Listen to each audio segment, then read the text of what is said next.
Okay, welcome back to another political segment of the Passive Income Podcast. Welcome back, Sammy, the Passive Income Podcast political commentator, Advisor. advisor. Sure. Yeah. So, the thumbnail? If you're watching on YouTube, you saw the thumbnail that said "just like Justin," and it's a picture of Chrystia Freeland, Mark Carney, Melanie Joly, and Karina Gould. And basically, about an hour or so ago, we were listening to Pierre Polyev, and he literally said, "Just like Justin," and we just looked at each other like, "Yep, that's the thumbnail, and that's the topic for this evening's uh, live stream." So, what are your thoughts, I guess, on I guess one Polyev's comments, the liberals that are beginning to throw their hat into the ring for the leadership of the Liberal Party? Just jump in there, Sammy.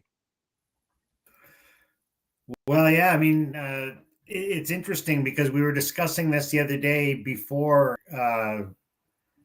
all the rhetoric, or all, even when it was suspected he was going to resign, we were talking about the bench, the Liberal bench, and who exactly is up to this task. Um, Right.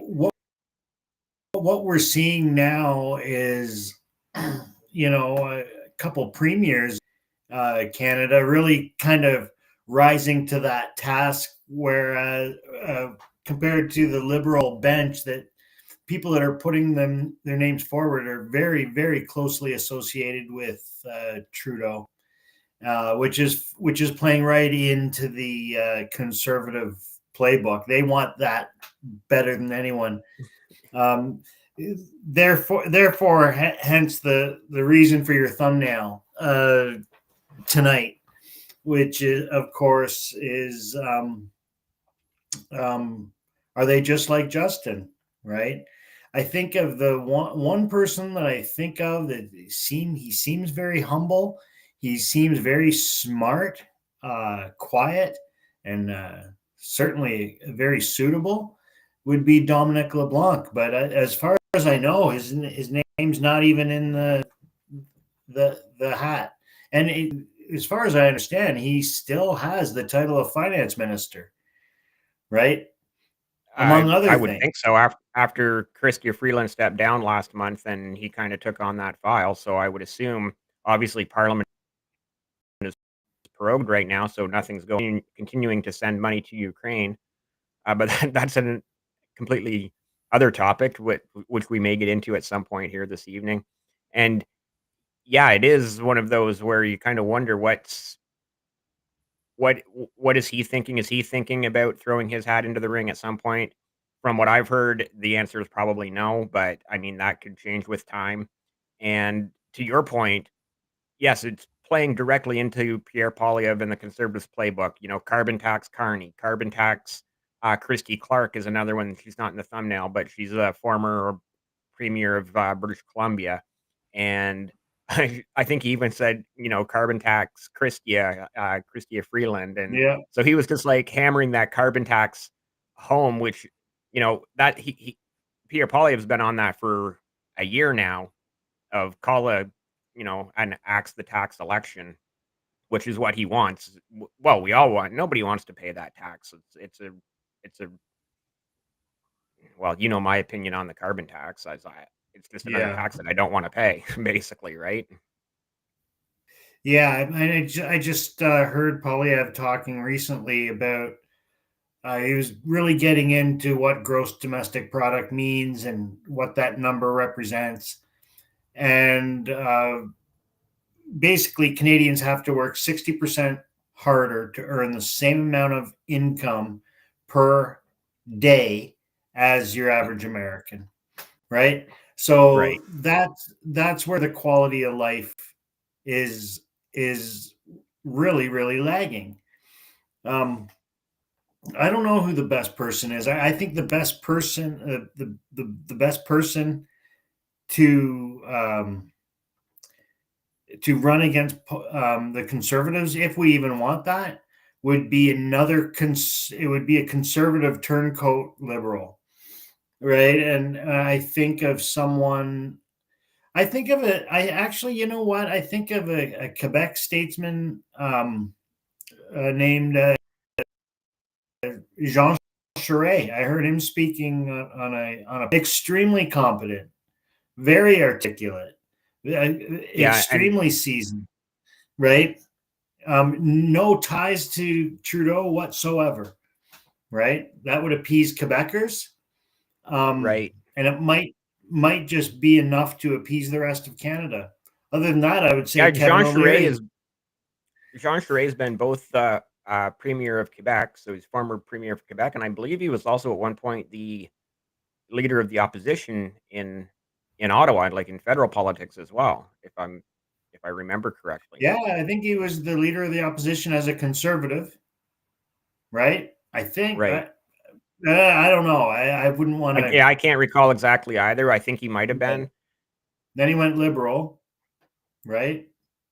But anyway, but when I see some of the same faces in these lineups, liberal hopefuls, and it's just littered with, The people that complicit were closest to Trudeau. progressive liberals. Yeah, exactly. And they all they're all very sympathetic to Prime Minister Trudeau's situation. So if the question is, they are all pro carbon tax. They're all they're completely aligned with Trudeau, right? So if they're all aligned, what are they arguing about? Is the question, and what they're arguing about is their own futures.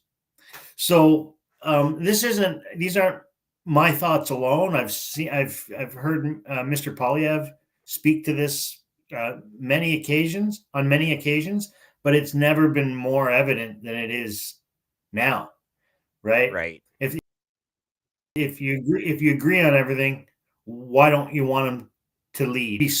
Behind your falling leader and prop him up and support him and go to war for him, right? Yeah, No, but you they're just all vote him out. Yeah. yeah, they're all But thank you. We love you. I think to You add to know? your point is they're looking at the polls, the polling numbers. The Liberals are at the possibly the lowest number I can recall in my lifetime at 16% or something, 17% nationwide, and they're all kind of, even though they're well known, almost household names for anyone who follows Canadian politics, they're household names, and they're all in danger of losing their own ridings. Like they might not even be able to win their own riding. And again, going back to what I was saying last night or a few live streams ago, is like I've never seen the leader of a party not win their own riding. And that's a big reason why Trudeau stepped down is going to eventually step down. He's still the prime minister, but he was in danger of losing his own riding. Um, Yeah. and who knows? Like you would think that someone like a Chrystia Freeland or Mark Carney's not even in government right now, but he's a big part of the you know of those who whisper into Trudeau's ear, so to speak. Right? He's a pretty big part of that membership club, and I would think in a normal election, in a normal year where it's like okay, 40 or 35% for all three parties, give or take, that all of these people would easily win their own ridings. And right now, I'm looking at this future election, going, the Conservatives are so far ahead in the polls. Like I've never seen them this far ahead. It's like, is Yeah. Chrystia Freeland even going to win her own riding? You know, you make some excellent points, Dave. And I've been known to do that once in my life. I saw an excellent call her an expert or whatever. I meant to get her name. I meant to find it before this, where she was being interviewed, and she was asked if you were in charge of the Liberal Party, what is your biggest piece of advice to all your ministers, premiers, and the country? And her response was, I wouldn't react over every trolling tweet and every opinion Jesse Waters special. The 25% tariffs are coming. It's time to prepare. Let's be prepared and let's respond accordingly.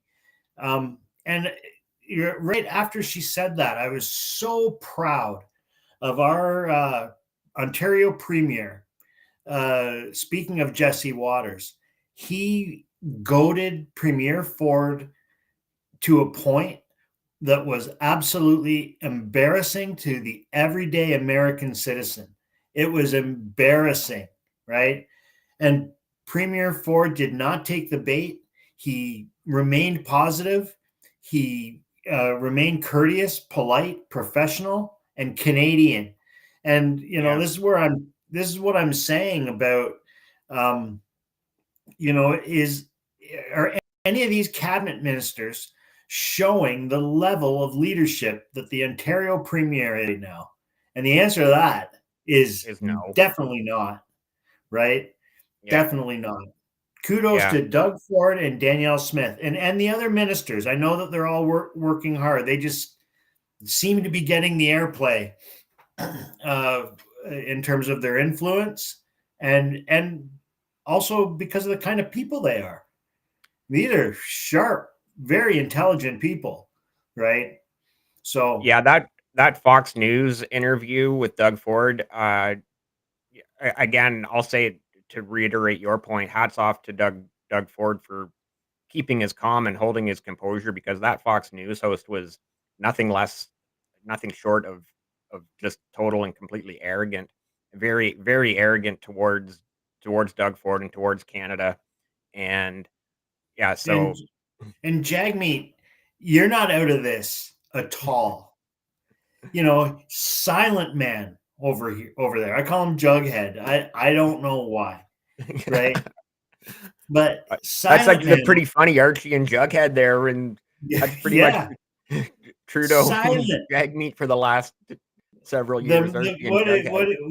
What do you call him? The Maserati Marxist? Yeah. I didn't come up with that. I think it was Pierre that came up with that one, or somebody did. Totally silent, and he has Elizabeth May making articulate, pointed comments going viral in the United States. She's defending Canada, right? Where are you, Jughead? Yeah, that's right. You're nowhere, right? Yeah. Nowhere. Just biding his time till his pension kicks in. Yeah. Congratulations. Justin Trudeau may be responsible for the state of this country, but Jughead, you were there every step of the way, and you lied to your party and you lied to Canadians. Yeah. Yeah, he's just as responsible, right? Like, how many times did through the fall and even earlier last summer, I don't know when it started, but the Conservatives introducing, motions, votes of no confidence, and Jagmeet kept propping up the Liberals. Jagmeet and the NDPs kept propping up the Liberals. So, they're just as much to blame. We could have had this election back in November, which would have been perfect timing, because then, a 4-year mandate to coincide with Trump's 4-year mandate, and all of a sudden, there's no talk of a 51st state. It's Poilievre and Doug Ford and Danielle Smith and the rest of the premiers,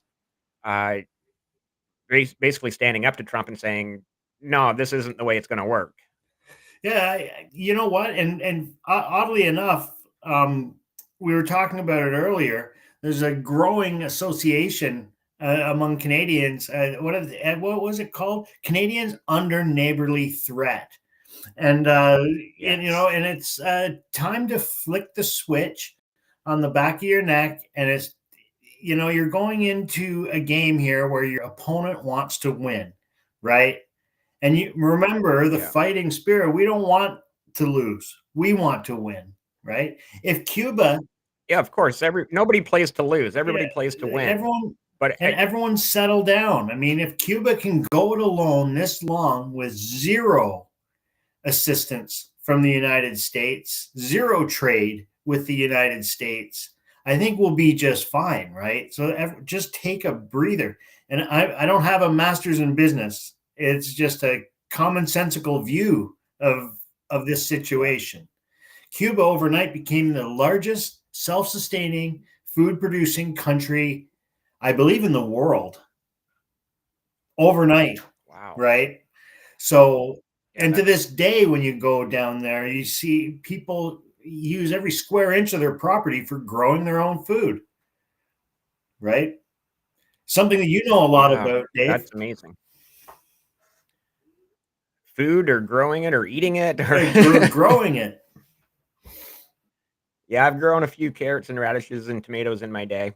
Um, yeah, Canadians under neighborly threat is an interesting way of putting it. Like, obviously, the US is our neighbors, and, whether it's annexing Canada or taking over Canada or economic coercion, Canadians under neighborly threat, I think that term coins it perfectly, or that phrase coins it perfectly.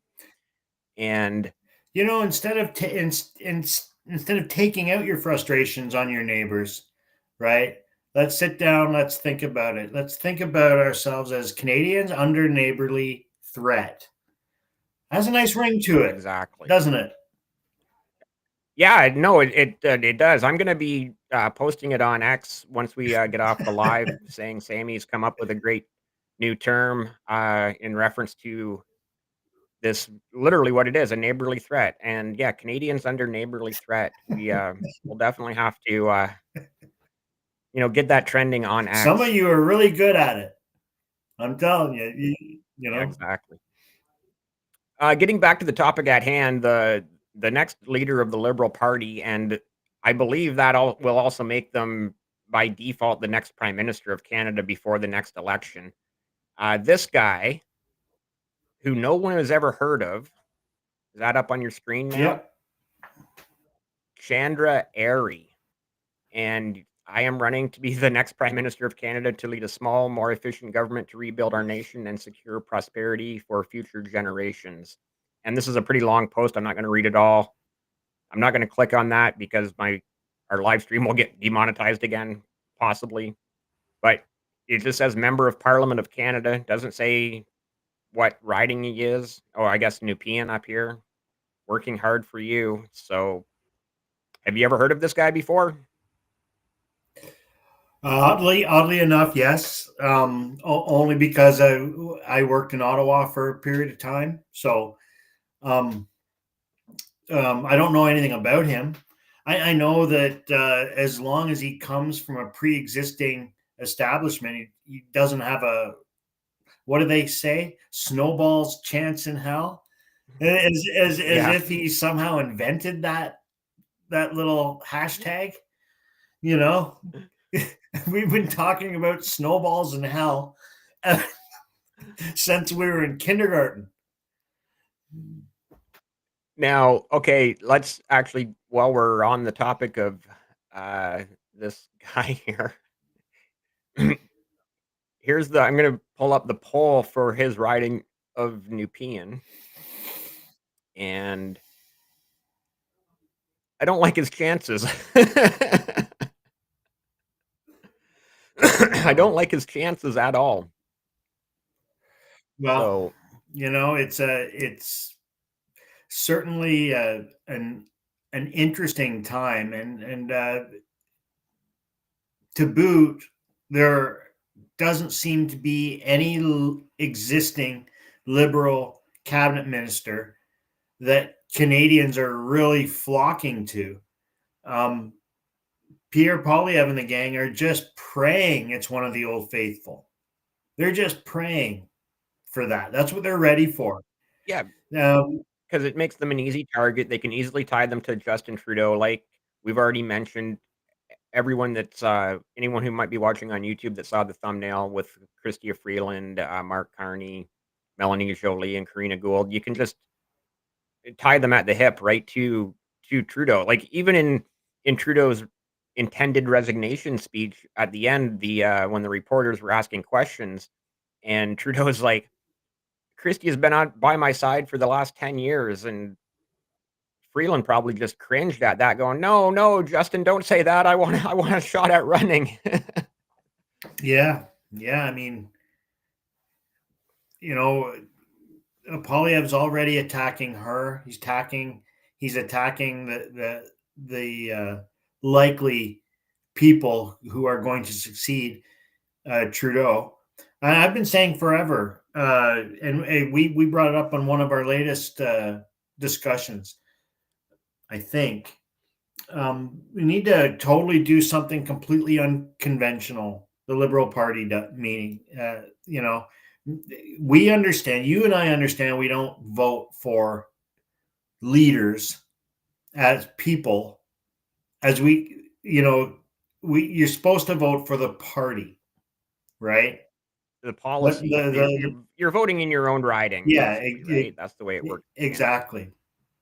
What they need to do is open it up to all Canadians. You think you have what it takes? We want to hear from you, and do something completely unconventional. Trump's handpicking people for in his cabinet, right? As If far as that I know, I'm not 100% sure how it well, he works. picked Musk. Musk wasn't voted. Yeah, but I don't think. Yeah, that's not going to be a cabinet position. That's just going to be a made up position to, Then slash government yeah, spending, well, what I'm saying, which we need here as what well. what We could use with some. what I'm saying is break away from conventional rules that are going to boil it down to the most likely liberal uh, cabinet minister, right? Let's Right. relook at that, because there's people at Queens, people at McGill. There are smart people Yeah. uh, out UBC. there. All like, yeah. With the liberals so far left right now, it would be easy for an existing conservative. I hate to say it, but existing conservative to wave the liberal flag. And bring them back to center where Yeah, they need to be, exactly. because that's their only hope of saving their party at this point. Nobody wants to be so far left that you're dangling on the edge of communism, and that's where the Liberal Party has taken us. Kevin O'Leary. Did I overstep my bounds by saying that? Like, do you feel that too? That the Liberal Party has taken us to the edge of communism, or is on that path? Yeah, Has been on I that think path? so. Yeah, I mean, the the taxation levels, the reach of the federal government, ordinary everyday, saw that in the trucker uh, rally. Yeah, it's not a good situation. Poilievre's worst nightmare would be a guy like Kevin O'Leary to waive. I'm not saying it would ever happen, but that would turn the conservative establishment on its head. Where do they go at that point?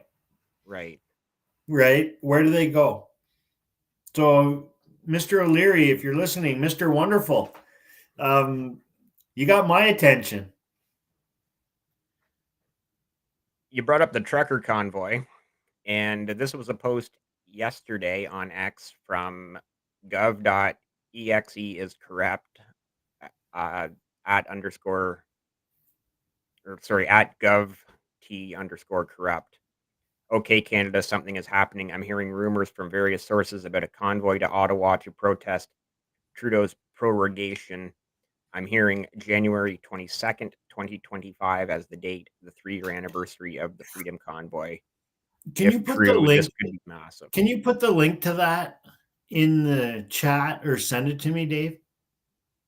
I have a friend of mine in Like, Castleman who wants to know more about it. yep, I'll put it in the chat for anyone that wants to take a look at this. And yeah, actually that gov is corrupt Where is site that? is posted. Pardon me? Where is that picture?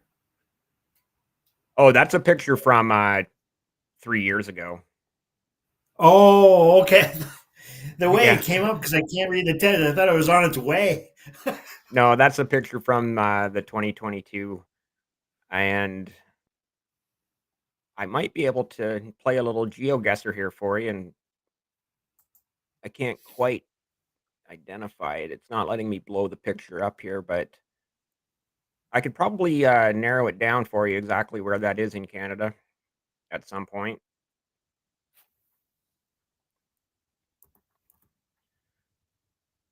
So yeah, that's in the chat there for anyone who wants to take a look at the Gov is Corrupt uh, profile page. He's posted quite a bit more since yesterday about this potentially happening. And I don't know, what are your thoughts on this? So it's not just potentially another trucker convoy heading to Ottawa to protest, but there's also the JCCF, which is some type of legal thing where people are. I'm sure you've heard of this, right? They're basically taking it to court to try to force an election. Yeah, we started. Yeah, that came up this morning, and we're hearing directly from the lawyer.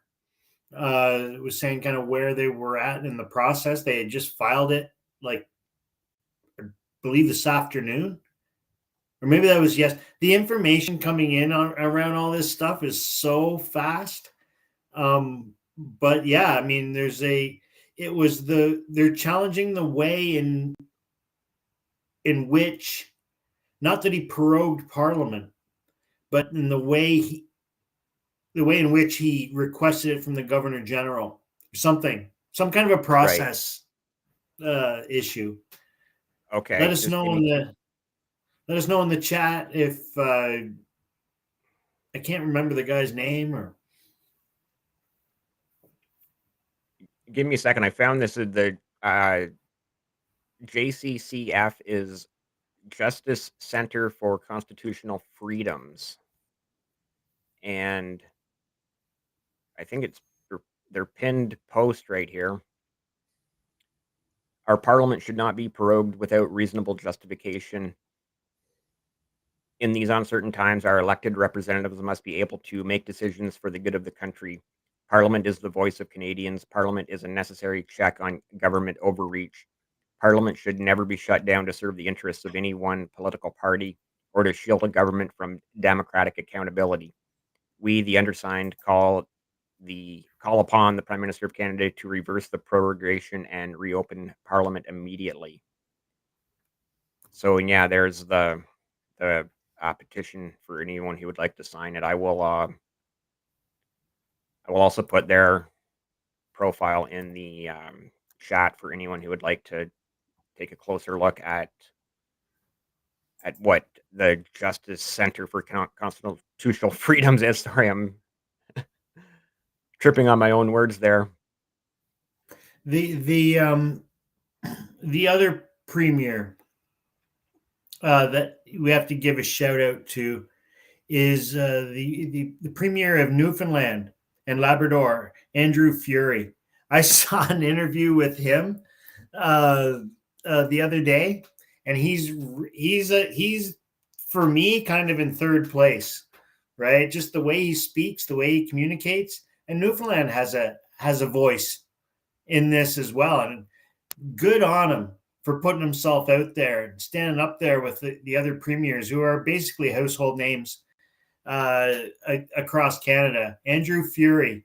We'll look at him. We'll look at some stuff later, Dave. I'm sure you'll be amused. Yeah, okay. I'm honestly unfamiliar with him. Like, obviously, I've been following well, the whole Trump thing, and then obviously following the federal politics, and then on the provincial level, I've really only been paying attention to Doug and to Dougie and Danielle. Danielle, I wonder if she's heard anything about Canadians under neighborly threat. That's an excellent point. And you know who we really should contact is our own area MP, who is Shelby Cramp Newman, daughter of former politician Daryl Cramp, or is it? I believe it's Cramped. I'll look that up, but we should definitely. I've actually been thinking about, going to her office. I'm sure she's got an office here in town. And, well, one, seeing if we could, get a few minutes of her time to, have a sit down with her to get some content for the channel, or even, I know it's a long shot, but maybe someday even have her on the power and politics of the passive income podcast and get her thoughts on Canadians under neighborly threat as well. Well, put some humor into the conversation. You and I known each other for many years, and we were both, divorced, right? And Yeah. we understand what Canadians look like when they're in a good mood, but we also understand a little bit about Canadians under neighborly threat, and it's time to show that a little bit right now. We can't keep playing. It's just like a crisis management model. You can't be supportive to someone who wants to rip your head off, Right. right? They don't want to hear it. They don't, you have to meet that kind of behavior with the directive response. And I'm sorry, but not even the leader of the opposition was fast with. He was placating at the beginning too. The only person that stood up immediately was Doug Ford. I'll cut your power off. I mean, Yeah. so Yeah. It's like, yeah, you want to put tariffs on 25% tariffs on goods coming into the US, which by the way is also for US consumers, but nobody's, you know, for some reason Trump refuses to admit that. But yeah, you're right. Doug, you right away said, okay, you're going to do that. We'll just cut off the electricity to Michigan and northern New York and have fun in the dark. yeah, yeah. So Canadians, because you know what, folks, all jokes aside, we are under threat, right? There's no bones about it. Call it trolling, call it this, call it that. It's all part of a bigger picture and how Trump wants to communicate with Russia and China, right? And we're just in the middle. Yeah, we're Canada, Greenland, Panama Canal. We're all just pawns in his little chess game, basically, right? Yeah, In he's his not chess even game with Russia and China. yeah, he's not even talking with us. He's talking to Putin and Xi, right? If you can do it, I can do it, Yeah, right? yeah.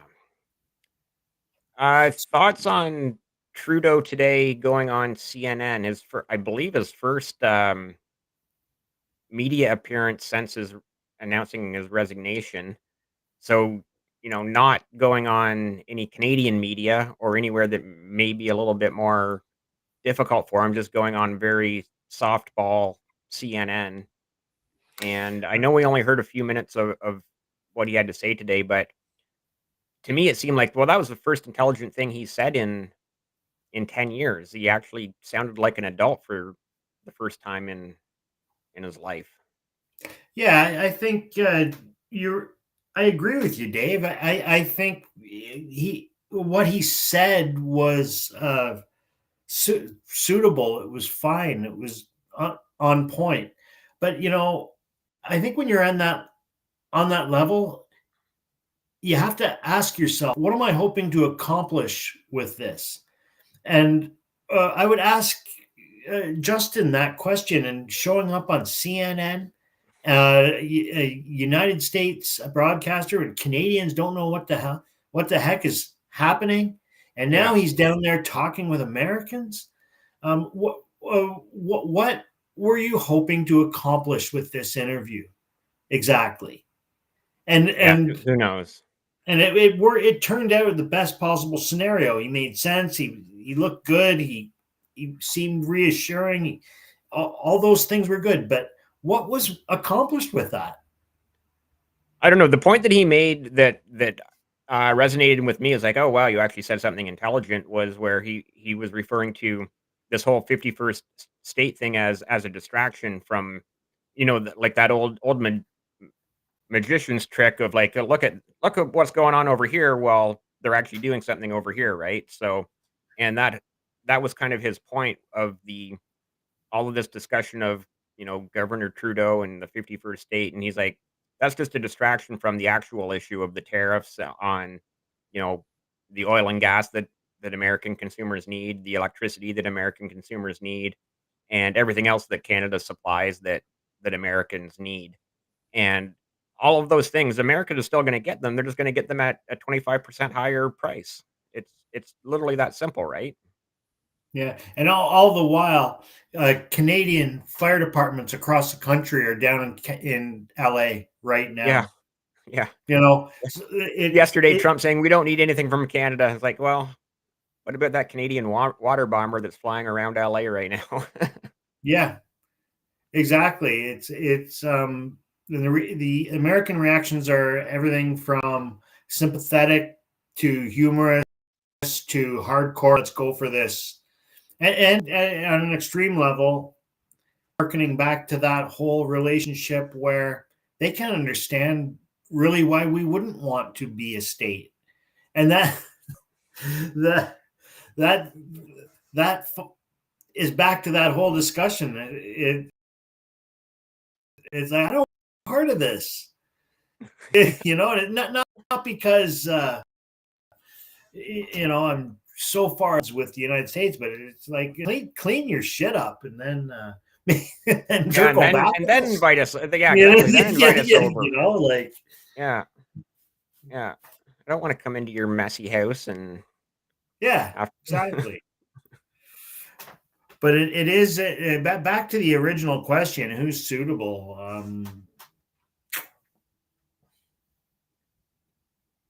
Well, we haven't thrown out Mark Ericsson's name yet.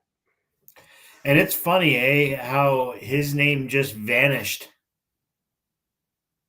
He's nowhere, and neither is the former mayor of Ottawa turned MP.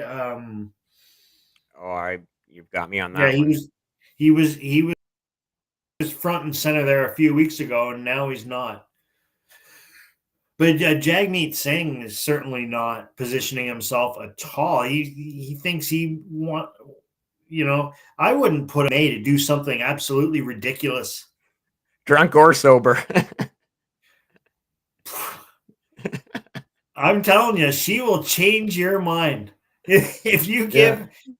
give her 15 minutes and she starts talking policy, she'll change your mind. She's dead. Don't get me wrong. She's not, you know. But anyway, I digress. I Yeah. think there's a lot of things that could happen over the next couple weeks that we've never seen in our lifetime. The Liberals will follow a conventional approach.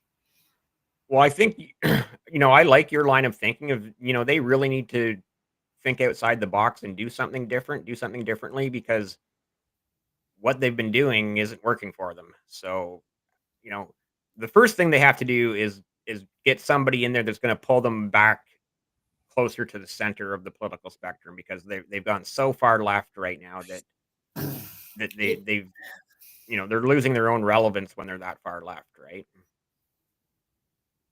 It does get me to, yeah, I totally agree. It does get me to thinking about how detached the establishment is from talent and how ignorant they are Right. toward talent. In the early 90s in Canada, in a little town called Kingston, at the one or two ranked university in the world, there was a student there. His name was Elon Musk, Yeah. right? Yeah. Bye, Elon. Bye bye. And now Well, of where is course. he? You Yeah. know, so let's start looking. How many times have you heard a party talk about grassroots this and grassroots that? You know nothing about grassroots. just No. because just because you're not a part. So if you're not affiliated with a political party, I guess you're not in the grassroots, right? Therein lies the problem to attracting high quality talent to an establishment. and keeping high quality talent because, as and you mentioned, keeping high. Yeah, Elon was in Elon was at Queens for a semester or 2, and then he was and his gone, and mother and his mother lived here. his mother is Canadian. She was born in Saskatchewan. Yeah, yeah. So, and just like every other Canadian export, we say bye to them, and we say bye to them forever, right? And Yeah, and it's sad. Elon Musk had enough. So what do we do to retain? If he, well, we don't. Right? Like I understand you're asking a question. So what's the solution? I don't know. Yeah. Maybe open the economic border and pay them the same as the American neighbors, right? Well, that goes Like it's back to not Kevin just. O'Leary's. Does that now go back to Kevin O'Leary's, as he put forward the idea of a North American Union similar to the European Union, and then maybe we level the playing field a little bit more for both sides of the border. That could appease Trump and his cronies, and as well, it would definitely help Canada if the dollar was if we had like the euro, just one single currency, right? Mm, Now, with that said, we both know that the dollar fluctuates. The Canadian dollar has been valued higher than the US dollar a few times in our lifetime, like going back to 2008, the housing crisis, the Canadian dollar was 6 or 7 cents above the US dollar. Um, going back in I believe it was in the mid 90s, the Canadian dollar was at about 94 to 96 cents, so it was close. Back in the 70s during the oil crisis, the Canadian dollar was above the US dollar. So it has happened in the past, but it's just kind of few and far between. And right now, the Canadian dollar is just so far behind. It's like, something's yeah. got to give to make that up. To again, going back to this retaining the talent that somebody like an Elon Musk who's at Queens, Queens is like you said, one of the best universities in the world. Definitely one of the top universities in Canada. And yeah, he's just flees for greener pastures. Like in his case, the grass was greener on the other side of the fence, right? Yeah, absolutely. So yeah, I mean, I think that the liberals have already butchered the higher learning post secondary system. The Canadian universities don't hold the same status in the world as they once did. Not according to me, that's not an opinion. That was someone else credible who said that, Dr. Jordan Peterson. And Yeah. and but still, at any rate, we have to start really drilling down.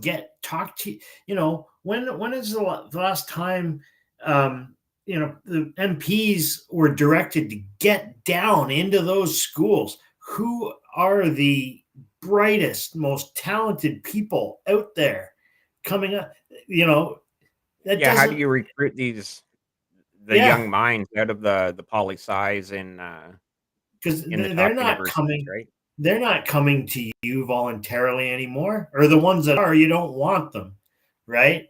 Who are who are they? Where are they? And how can we recruit them into Team Canada, right? Recruit, They won't. recruit and retain.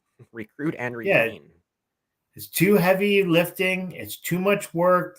Won't know how to get the post secondary talking with the MPs. You can just see the bullshit associated with such a project. But the exercise in itself would be nothing short of spectacular to see the type of people that you could recruit into And fun. leadership Yeah. positions, right? Like some people. Yeah, that's a very interesting.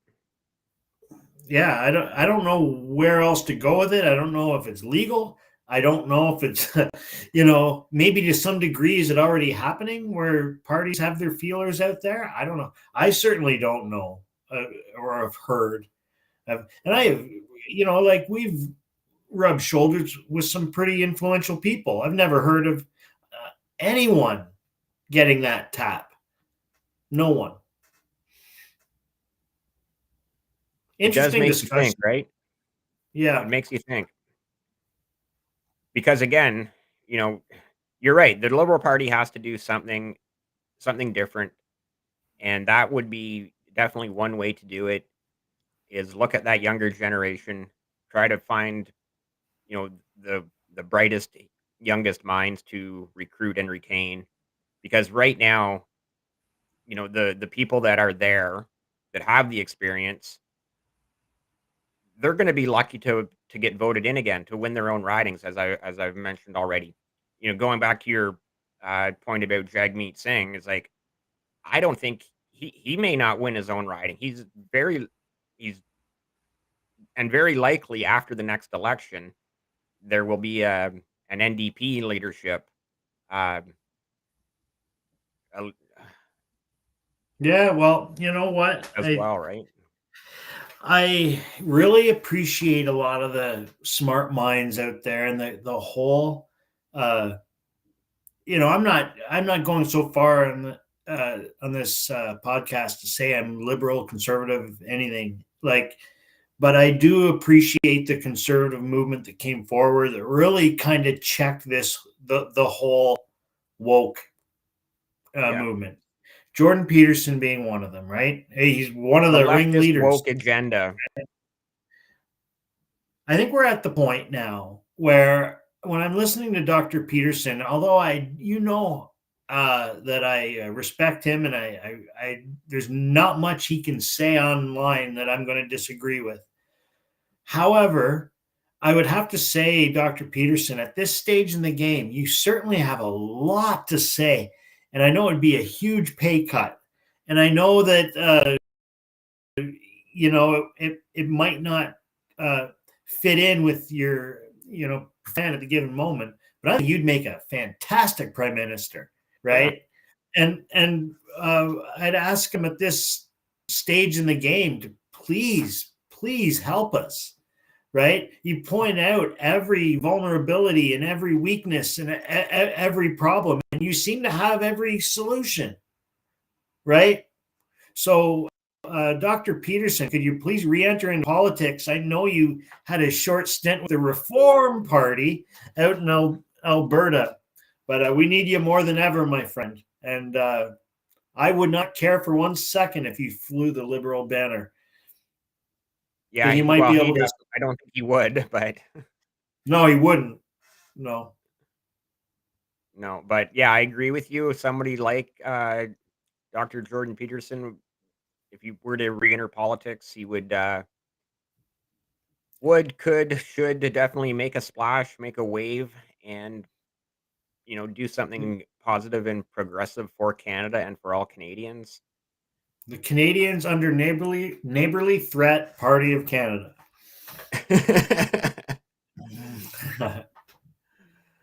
I don't think that's the name of a political party, but yeah, that is a term that we're going to get trending on X because we need Donald Trump to know that the Canadians under neighborly threat are just not gonna take it. We're just not gonna stand up for it. We're not just going to open it No, up. exactly, exactly. Are you? How are you holding together over there, Sammy? Oh, I'm getting hungry. Yeah, it's getting close to dinner time, so probably should think Yeah. about ending this live. We had, even though the chat wasn't too lively this evening, we have had quite a few people watching, so I do appreciate everybody that's come out and listened to us for a few minutes, and we appreciate you being here. Thank you all so All much for one your time. all one word, everybody. Hashtag Canadians under neighborly threat. Canadians under neighborly threat. We're going to get it trending for sure. And Sammy and I will be going live again soon.